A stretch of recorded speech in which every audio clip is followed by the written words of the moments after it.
সম্মানিত প্রধান অতিথির যিনি আসন অলঙ্কৃত করেছেন, আমাদের বগুড়ার কৃতি সন্তান, মহান স্বাধীনতা যুদ্ধের ঘোষক, বীর মুক্তিযোদ্ধা বীরোত্তম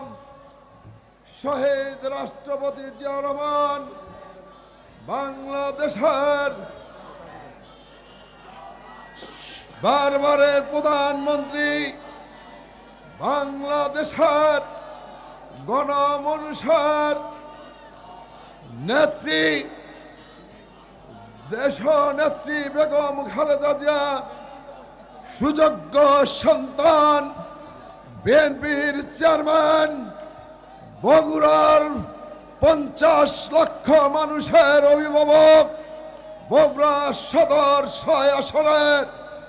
বিএনপির প্রার্থী জনাব তারেক রহমান উপস্থিত রয়েছেন।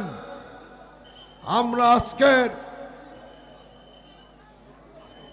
যেটি বেশি পেয়েছি,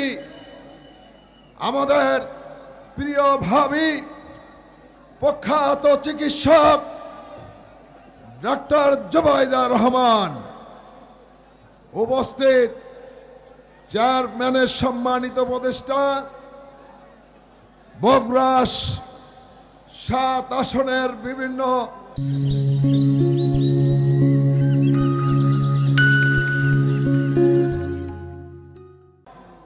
প্রার্থীবৃন্দ, জেলা বিএনপি নেতৃবৃন্দ, প্রিয় সম্মানিত বগুড়ার সম্মানিত এলাকাবাসী, ভাই বোনেরা, সাংবাদিক বন্ধুরা, সুধী মণ্ডলী এবং আশেপাশে যারা শুনছেন, সবাইকে আমার সালাম, আসসালামু আলাইকুম। প্রথমে আমি কৃতজ্ঞতা জানাচ্ছি মহান রব্বুল আলামিনের কাছে, যে মহান রব্বুল আলামিন দীর্ঘ 19 বছর পরে আজকে আপনাদের